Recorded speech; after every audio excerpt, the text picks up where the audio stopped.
అరణ్యమై భయపెడుతుంది.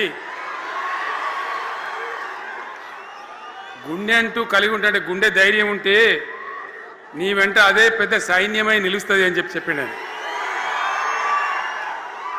ఇలా నా కళ్ళ ముందున్నటువంటి మీరు, మీతో రెండింతలు బయట రోడ్ల మీద ఉన్నటువంటి అశేషమైనటువంటి జీవన్ రెడ్డి గారి అభిమానులు, మీ అందరి ఆశీర్వాదంతో ఈరోజు జీవన్ రెడ్డి గారి చేరిక కరెక్ట్గా ఆయన గుండె ధైర్యం ఉన్నాడు కాబట్టి, ఉన్నట్టు నికాలస్గా మాట్లాడతాడు కాబట్టి ఇలా ఆయన నిర్ణయం తీసుకొని ఇంత పెద్ద సైన్యాన్ని తీసుకొని తెలంగాణ రాష్ట్ర భవిష్యత్ ప్రయోజనాల కోసం ఆయన బీఆర్ఎస్లో చేరిన విషయం మీ అందరికీ తెలుసు.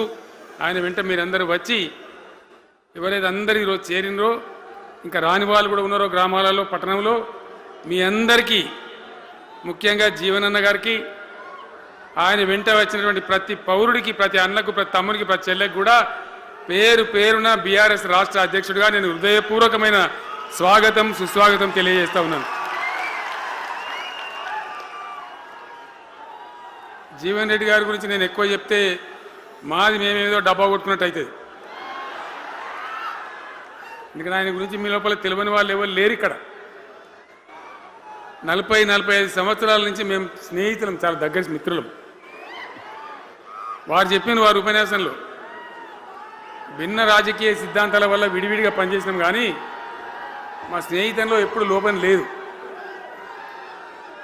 చాలా చాలా బాధలు, మంచి చెడ్డ సుఖాలన్నీ కలిసి పంచుకునే వాళ్ళం, అభిప్రాయాలు కూడా కలిసి పంచుకునే వాళ్ళం. బాబు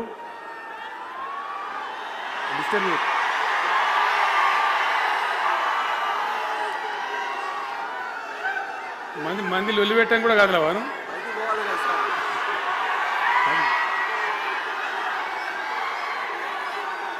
చాలా కలిసి పనిచేసినాం.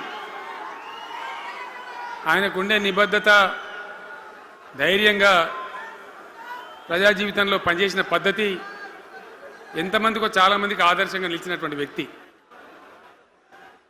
జగిత్యాల్లో ఆయన పుట్టి పెరిగి రాజకీయంగా చాలా పెద్దవాడు అయినాడు మీ అందరి దీవెనతో. కానీ ఒక జగిత్యాల్లోనే కాదు, ఆయనకు పాత కరీంనగర్ జిల్లా వ్యాప్తంగా అట్టనే పొరుగున ఉన్నటువంటి అనేక జిల్లాలలో చాలామంది జీవన్ రెడ్డి గారి అభిమానులు ఉన్నారు. చాలామంది. మీరు లొల్లి పెట్టకుండి, మీ ఫోటోలే బయటికి పోతున్నాయి.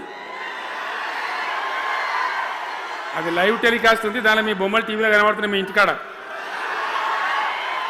లొల్లి పెట్టకుండి. ఇక సెట్ అయిందా?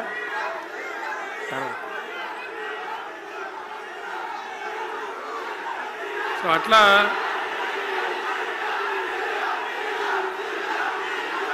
ప్లీజ్ ప్లీజ్ ప్లీజ్ ప్లీజ్ చాలా విషయాలలో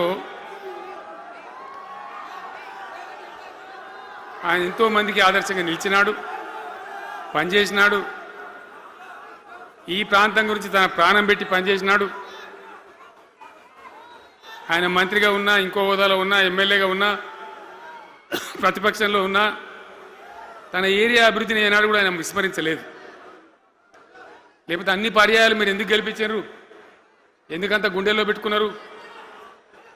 నేను ముఖ్యమంత్రి అయినా వారు ప్రజాప్రతినిధిగా కరీంనగర్లో జరిగినటువంటి సభకు వచ్చింది. అందరూ మాట్లాడిన చాలామంది, తాను మాట్లాడుతూ ఒకటే మాట కోరిండు. అయ్యాక బోర్నపల్లి అనే కాడ గోదావరి మీద ఒక బ్రిడ్జ్ అవసరం మాకు, అది కంపల్సరీ కావాలి అంటే నేను ఇక ఓదాలు బీదాలని మర్చిపోయి ఏంది జీవన్న మళ్ళీ చెప్పండి అంటే చెప్పిండు ఆయన. వెంటనే అక్కడి నుంచి ఆదేశాలు ఇచ్చి 70-80 కోట్ల రూపాయలు మంజూరు చేసి ఆ బ్రిడ్జి అప్పుడు కట్టించినాం. తన యొక్క నియోజకవర్గం పట్ల, తన ఏరియా పట్ల, తన పరిసర ప్రాంతాల ప్రజల పట్ల ఆయన కనపరిచిన ప్రేమ అదంతా కూడా చాలా అద్భుతం. అందుకే ఆయనకు అంత మంచి పేరు కూడా ఉంది. అది నాకంటే మీకు అందరికి బాగా తెలుసు. ఈ మధ్య వీళ్ళందరూ తయారైంది కదా, ఎవరు అంటే సర్వేలు చేసి ఇస్తారు. జీవన్ రెడ్డి గారు బీఆర్ఎస్లో చేరితే ఎట్లా ఉంటుంది, ఏం కథ అని ఒక 2-3 వచ్చి సర్వేలు చేసింది. మీ నియోజకవర్గం కాదు, మీ నియోజకవర్గంలో ఆటం బాంబే పేలిపోయింది, దానిలో మాటనే లేదు అసలు. జగిత్యాల నియోజకవర్గం గురించి చర్చ లేదు. కానీ వాళ్ళు ఏం చెప్పినా సర్వే వాళ్ళు పక్కనున్న సొప్పదండి కావచ్చు, ధర్మపురి కావచ్చు,